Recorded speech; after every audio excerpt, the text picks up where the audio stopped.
Bismillahirrahmanirrahim. Assalamualaikum warahmatullahi wabarakatuh. Akkam nagaha fayyaa keessan isinin jenna warroonni Oromoo Saamsangii chaanaalii hordoftan jechuudha.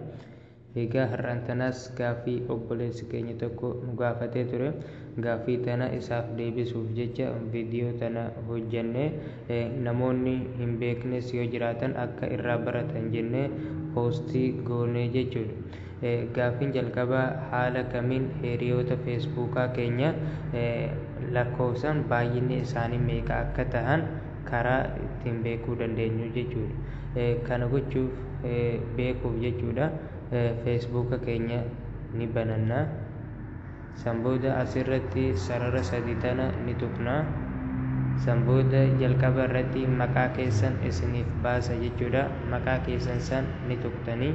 Sanbooda haala kanaan eeguu isinii baase asumarraan gadi deemtanii. Sanbooda asitti friends kan jedhu ni jira jechuudha. Bakka kanatti hiriyoonni feesbuukaa keessan meeqa akka ta'e isiniif himaa jechuudha. Fakkeenyaaf amma asitti 492 kan jedhu kun hiriyoota feesbuukaa kiyyaa jechuudha. Isaan kunis eenyu akka ta'an beekuudhaaf asumarraan gadi deemen asitti see all friends yoon bakka jedhu kana tuqa jechuudha.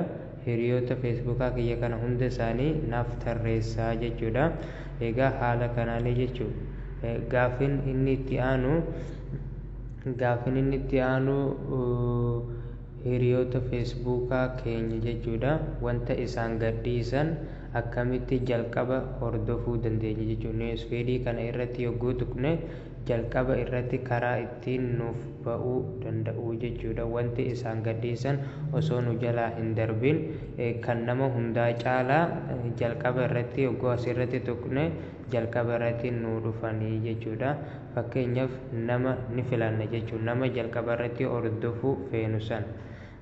Fakkeenyaaf bakka sarchii goonutti fakkeenyaaf Abduu Walloo kan jedhamu kana jalqaba irratti yoo isa hordofuu feene taayimlaayinii isaa keessa seenneeti bakka kana tuqna jechuudha.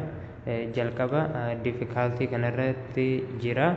Sanbooda bakka see first jedhu kana yeroo tokko tuqnaa jechuudha. Haala kanaan yogguu tuqne asirratti see first jedhee mallattoo urjii nuuf kennaa jechuudha.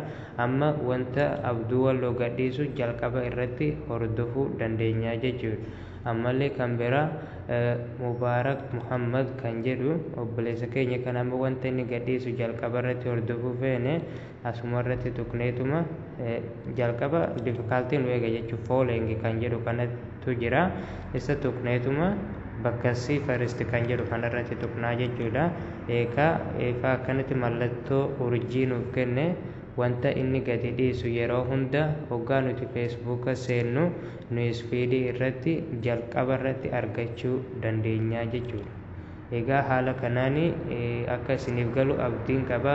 Wassalaamu alaikum warahmatullaahi wabarakaatuh.